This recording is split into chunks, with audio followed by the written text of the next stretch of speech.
Mesdames, Messieurs, bonsoir et bienvenue à tous à la une de ce journal. Que peut la médiation suisse face au conflit armé qui secoue les deux régions anglophones au Cameroun? Les dirigeants de ce pays affirment avoir été mandatés pour faciliter le processus de négociation. Cependant, l'intervention suisse au Cameroun suscite une vague de réactions et des séparatistes pour leur part rejettent l'offre. Et dans le chaudron de la crise anglophone, le chairman du SDF a été enlevé ce jour. Nidjon Fundi a été kidnappé par son domicile après des échanges de coups de feu. Et puis en sport, CAN 2019, les Black Stars du Ghana pourront-ils déjouer les pronostics en faveur des Lions? Cameroun et Ghana s'annoncent donc comme une finale au regard du palmarès des deux sélections. Voilà pour le sommaire.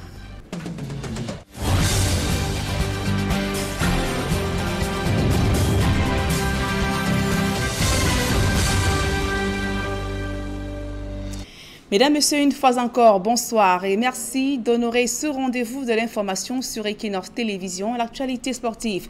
En ouverture de ce journal, Cameroun-Ghana vers un duel sans tête de proue. Eric Maxime Choupo-Moting, capitaine des Lions, ainsi que André Ayew, capitaine des Black Stars du Ghana, sont tous deux blessés et incertains pour le match de demain.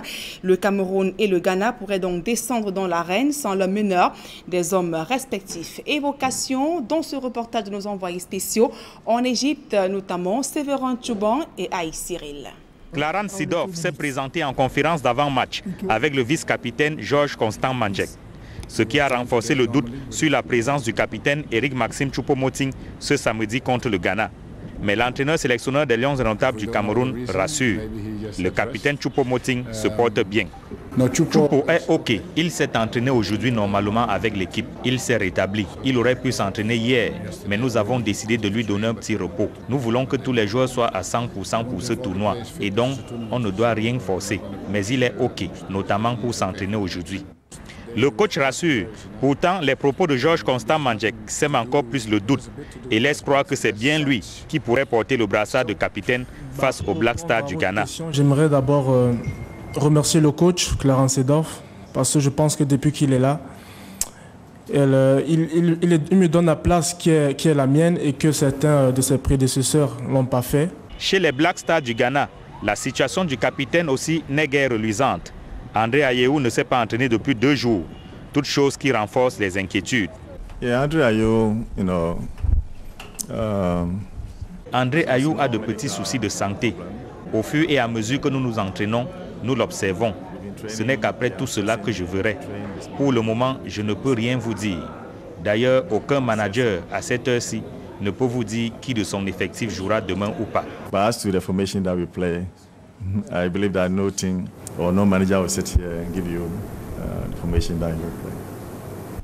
Au Canal Club Stadium, où le Ghana prépare ses matchs, on a vu André Ayew quitter les Black Stars avant même le début d'une séance d'entraînement. Mais ses coéquipiers se disent prêts à relever le défi, même en l'absence de leur capitaine. We're just hoping for him to be fully fit for tomorrow. Nous espérons qu'il sera fin prêt pour demain. De toutes les façons, la décision sera prise par le coach. Sinon, dans le groupe, nous avons de jeunes joueurs de qualité, des joueurs talentueux. Donc s'il arrivait qu'il ne soit pas en mesure de jouer demain, cela ne changera rien sur nos capacités. Cela ne va pas freiner notre détermination à rentrer dans ce match et à donner le meilleur de nous-mêmes.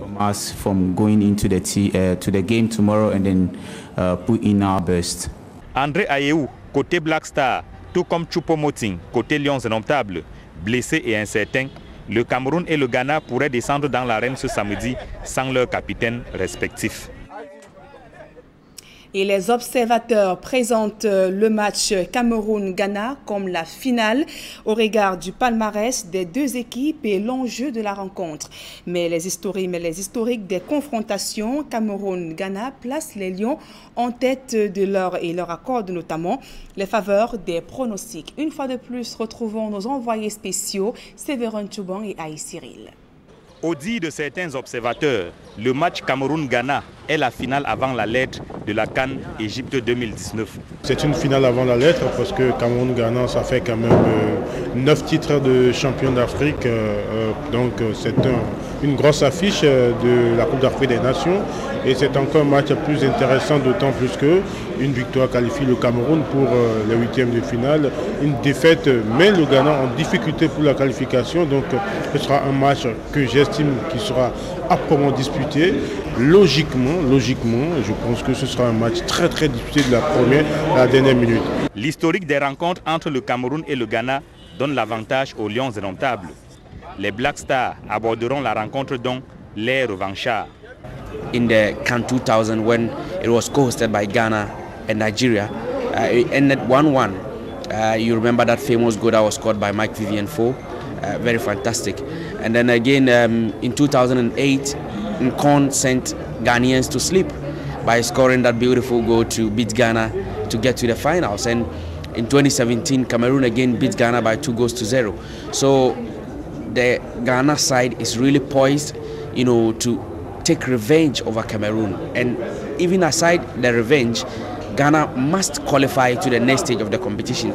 Vu sous cet angle, les pronostics vont en faveur des Black Stars du Ghana. I cannot predict the scoreline, but I can say that Ghana can win the game against Cameroon tomorrow. Mais parmi les observateurs, il y en a pour qui la suprématie du Cameroun ne fait l'ombre d'aucun doute. Et c'est sans embâche qu'il pronostique pour une victoire des Lions indomptables. Sûrement, je pense que la sélection de Cameroun va gagner le match. C'est mon point de vue. I see that Cameroon is a strong team, and I think they will be the winner tomorrow. 2-0 Cameroon. I think Cameroon is very good team, and I think Cameroon win tomorrow. Cameroun-Ghana, finale avant la lettre de la CAN Égypte 2019. Le coup d'envoi sera donné à 19h à Ismaïlia, 18h au Cameroun. Et sur place au Cameroun, comment les populations de la ville de Bertoua vivent-elles cette CAN Égypte 2019? La compétition accroche les populations qui ont aménagé les espaces pour ne rien rater des temps forts de la CAN Égypte 2019. Cependant, les coupures intempestives d'électricité viennent ainsi gâcher l'ambiance de cette compétition. Le reportage de Benjamin Issam. Une très bonne CAN avec 24 équipes vraiment. Et 3 matchs par jour, ça nous égaye quand même et nous sommes vraiment trop fiers. La Coupe d'Afrique des Nations de football Égypte 2019 captive l'attention des populations de Bertoua qui ne manquent aucune rencontre. La CAN à Bertoua, c'est comme les Africains, nous l'apprécions bien de ce côté. La population est assez mobilisée. À chaque fois qu'il y a match, on est tous au stade. Quand on dit stade, c'est de petits bistrots. Voilà, c'est-à-dire qu'on est beaucoup plus à la bistrot pour voir les différents matchs.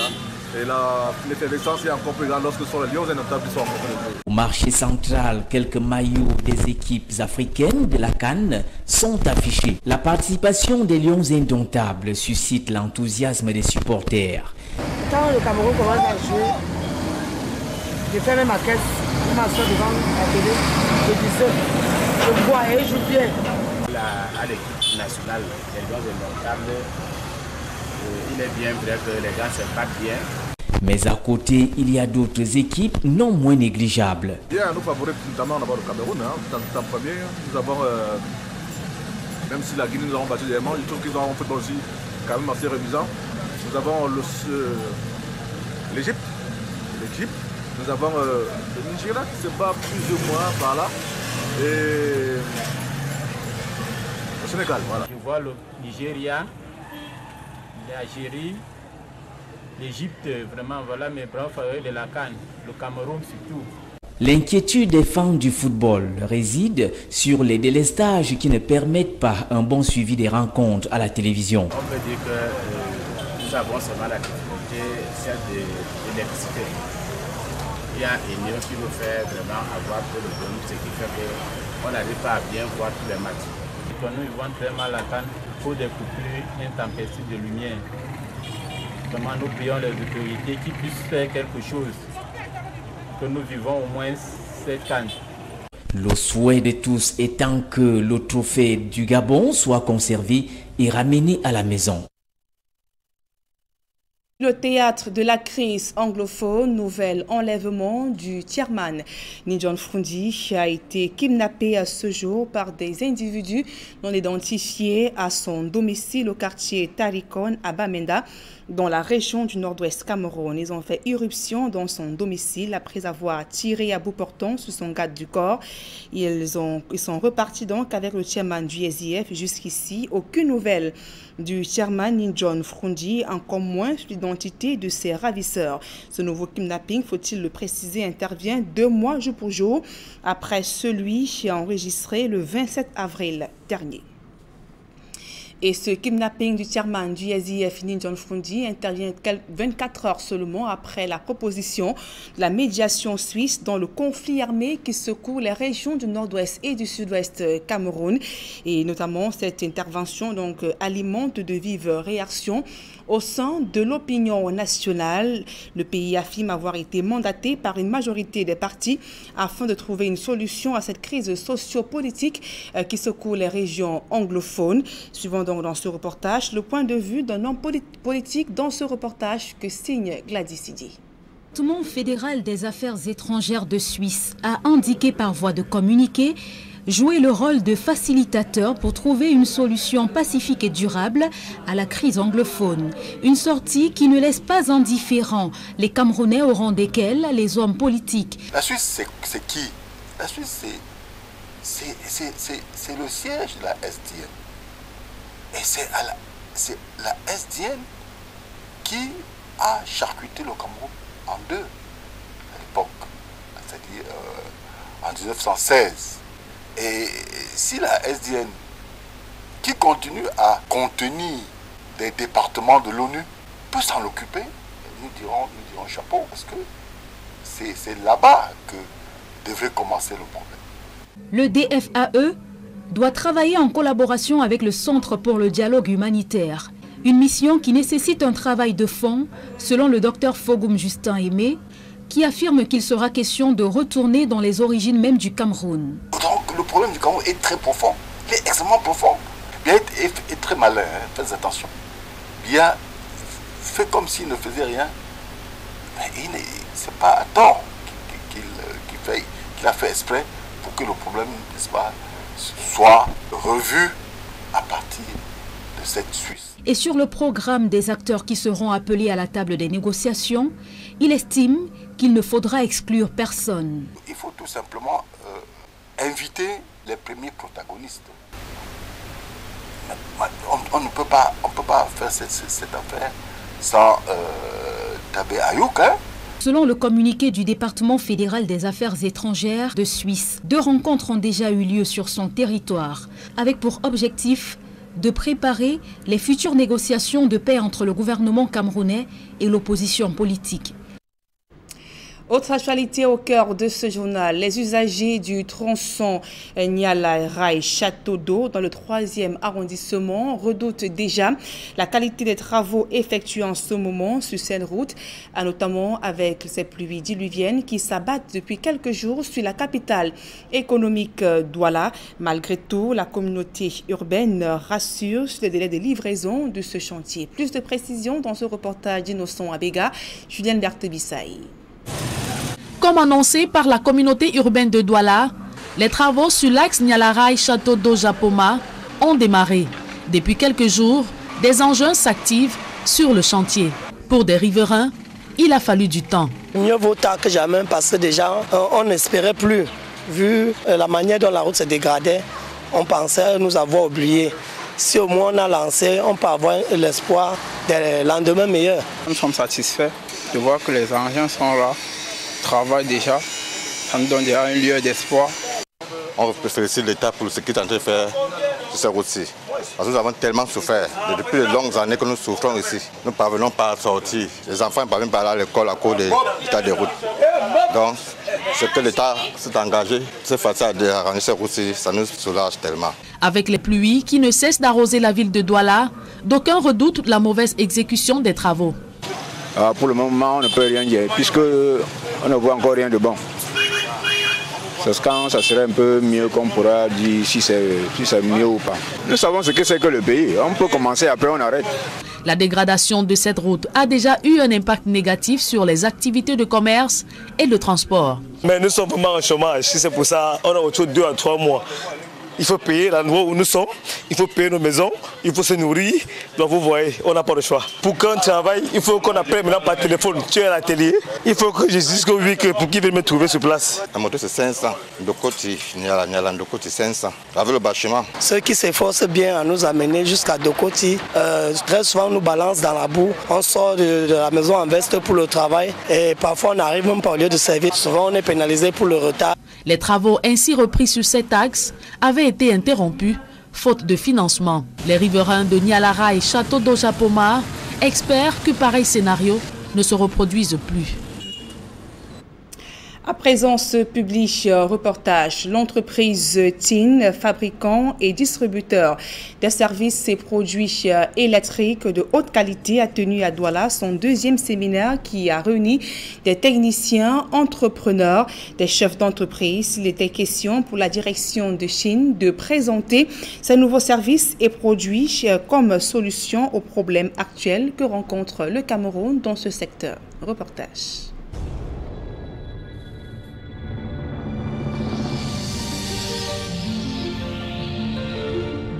Chine électrique, mastodonte dans la fabrication et la commercialisation des appareils et autres produits électriques, a tenu à Douala son 2e séminaire de présentation de ses produits de haute qualité. Chine next series products, you have more advantages such as first voltage range. Second is that for electrical and mechanical lives.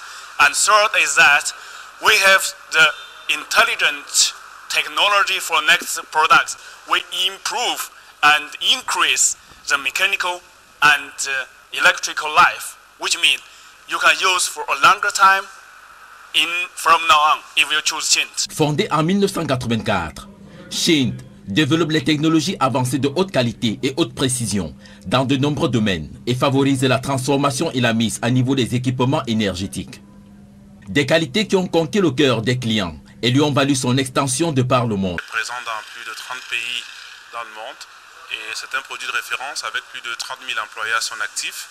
Nous avons jugé important d'accompagner cette structure à travers l'image de notre agence conseil Nice Communication. Donc Chine aujourd'hui a pu déconstruire l'idée selon laquelle les gens se cantonnaient sur des produits européens et américains. Chine couvre la chaîne industrielle électrique, de la production d'énergie à la transmission, la distribution jusqu'à la consommation.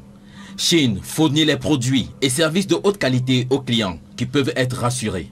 Nous avons mis en place donc une stratégie de distribution avec des distributeurs agréés et donc la population pour pouvoir se fournir des équipements doit aller uniquement chez les distributeurs agréés pour pouvoir être sûr de la qualité du produit qu'ils ont. La fabrication est faite de telle sorte qu'il ne peut pas avoir de contrefaçon parce que les équipements sont gravés avec le logo Chine à l'extérieur comme à l'intérieur de l'équipement et vous avez donc sur ces différents circuits électriques le logo de Chine pour spécifier que l'équipement est un équipement de qualité et sûr. En essayant les produits Chine, des milliers de consommateurs ont eu satisfaction et ont fini par les adopter. Ça fait quelques années que je suis tombé au hasard sur des produits Chine à Dubaï. Je suis entré dans une boutique, on m'a prospecté ce produit, j'ai dit pourquoi pas essayer.